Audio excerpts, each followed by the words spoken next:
Hey folks, so I have finished Uncharted The Lost Legacy. Here are my likes, okays and dislikes. But first, general impression, The Lost Legacy still has that Uncharted magic. Witty characters, a grand treasure hunt. It's impossible not to smile several times throughout the game. First like is the setting. Not since Uncharted 1 have I liked a setting as much as this. When I think of India, I think of wildly busy streets and noise, but showing the other side of India, the beautiful wildlife and the waterfalls, lush greenery, temples, so good. More than a dozen times I had to stop what I was doing to just pan the camera around and admire my surroundings. Absolutely gorgeous. I liked Chloe as the main character. She fit in quite well. Nathan Drake is impossible to replace. The lead of an Uncharted game preferably would have that laugh in the face of danger attitude, of course harkening back to Indiana Jones, and Chloe fits the bill. She can think on her feet and find some way to escape, albeit often with a few bumps and bruises and the occasional concussion. Never picked up on her Indian background, but having the Indian background and the personal attachment to the story because of her father, to the tusk of Ganesh and the search for it, it elevated the story. It gave the treasure hunt a personal touch, much like in Uncharted 1, another comparison, whereas Nathan Drake is searching for Sir Francis Drake's and Yeah. My favourite Uncharted is the first Uncharted. I know the gameplay isn't great, but it was the introduction to those characters.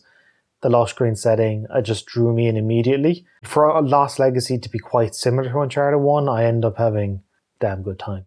Nadine and Chloe's relationship evolving. Starts out as just a job for the two of them. Then a bit of betrayal with Chloe leaving out who she was working with before. Sam Drake. I'll get to him in a bit. Eventually they come back around and end on a happy note.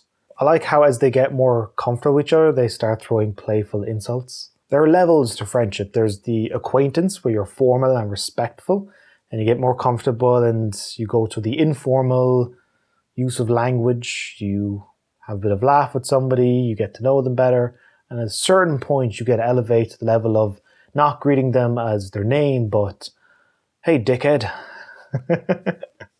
I ended up liking Nadine. Uncharted 4, she was fine. She was there. She was low on the totem pole of characters you can give time to. You know, at the very top, it's Nathan Drake, and then below that, Sam got the most time, and then Elena, and then Sully, and then Rafe, and then Nadine. Yeah, she was just the muscle. That was it. She owned a mercenary company. That was the most about her personality as I got. And she was frustrated by Rafe. Who wouldn't be? The guy's an asshole and a very punchable face. However, Chloe brought out another side of her. Or maybe a side of her that was always there but we didn't get to see. Nadine is a bit standoffish at the start, but the more time I spent with her and Chloe, the more I liked Nadine. Anyone in Chloe's company is immediately made better. That's what I learned from this game. The treasure hunt. What an adventure. Finding the decoy city, uncovering mysteries, twists and turns, then finding the real hidden city, good puzzles, all in search of a borderline mythical prize. So you start to question, is this thing even real? One of my favourite treasure hunts in the series. So good.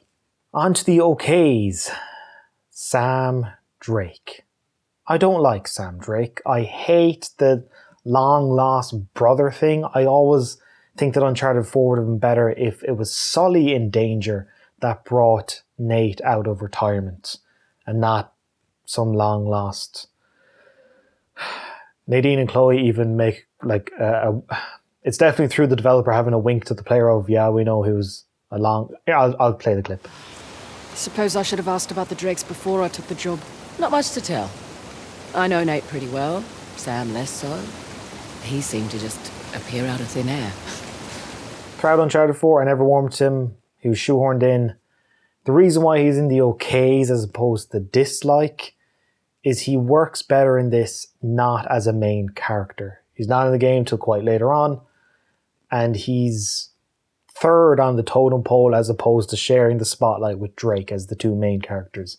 Much better. In fact, he's a bit of comic relief and nobody takes him seriously. It was quite cathartic to see him treated like dirt and given zero respect. I was like, yeah, that's how I feel about him.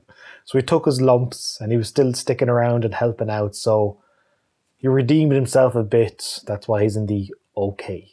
The train sequence for the finale. Where have we seen this before? Overall, this sequence is better than the one in Uncharted 2, but because it comes after it, it's impossible not to be compared to it. If this was in Uncharted 2, probably not even possible, but then it would get the same type of acclaim, but because it's it's copying, but it's not copying because it has its own things of you get on the train, you get off the train, you get on the train again, you have this big climactic, it's an excellent sequence. It's just that unfortunately it's already been done. And I understand an Uncharted game, you're running out of big set pieces maybe. 5 games in, well then Golden Abyss, so 6 games in. You know, I even remarked when I was playing, like, well, they should do something different for the finale, like a boat chase or something, do something on a ship. I went, oh wait, they've already done that. So even I'm running out of ideas. It's a good sequence. It was just, when I realized this was the end of the game and it's a train sequence, it was, we've done this. So it ended up being fine. My one dislike, bad trophies, collectibles and combat trophies. 5 games in, I am over it. I am so done following guides to pick up trinkets. Also done with combat challenges. You load up an encounter, you do a thing, you hit restart checkpoint, you do it again, restart checkpoint, do it again. I don't know how developers think we fulfill these requirements, but it's not enjoyable, it's not fun. An example of a good trophy is playing to the 5th chapter while never firing a gun or using an explosive. That's an interesting challenge. It's gameplay focused. You don't have to stop and start, watch a guide for a few minutes, play the game for a few minutes, watch a guide, play the game, watch a guide, play the game. You can just play and go after a challenge. Fewer trophies next time. Fewer trophies. Don't have 50. Have 30 trophies and have nothing related to collectibles and nothing related to combat. Well, you can have combat-related trophies, but fewer them and make them better. And collectibles, don't have 60. Don't have 10. Do it kind of like Tomb Raider does. Have an actual gameplay sequence associated with the collectible. Go solve puzzles and do that thing. If you're not going to have if it's coming to a fork in the road and going left around a corner as opposed to going right, and that's how you press your triangle and get your trinket, I'm over that. If I never had to get an Uncharted collectible again in my lifetime, I'd be okay. So that means I have 0 dislikes about the game itself. Absolutely play it. It's about 6 hours, not too much shooting, great lead characters, gorgeous setting, fun treasure hunts. I had a great time. If you like Uncharted and you haven't yet played The Lost Legacy, go for it. And look. How weird. I'm sorry I doubted you, Chloe. Okay. Now I am going to dive into making the Platinum Journey episode about it. Also, I think this will be the last Thoughts About video for a while. Maybe ever. I find that I'm jotting down notes about stuff that I'm going to talk about in the video, the Platinum Journey episode, so I'm just repeating myself. The best one of these I did was the last was part 2, because there was so much to cover outside of what I was going to cover in the episode.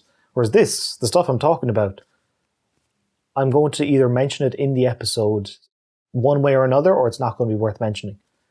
The dislike and the trophies, the collectibles, that's going to be in the episode. All the stuff I've mentioned, so I'm just repeating myself by doing this and then doing the episode. It's the Thoughts About videos have become redundant. So I'm going to stop for a while. This might be the last one ever. We'll see. Yeah. Just watch the Platinum Journey episode, and then I can provide you this sort of information. You'll see my thoughts about the game in a much better manner, presented with thought and voiceover and music that can swell and fall and clips edited together and my reactions. And it's just a much better presentation. You'll know exactly how I feel about the game in the Platinum Journey episode. Me sitting here telling you about it is just a preamble to the eventual much better video, which is the Platinum Journey episode. So, it's been an interesting series, thoughts about. Time to give it a rest though.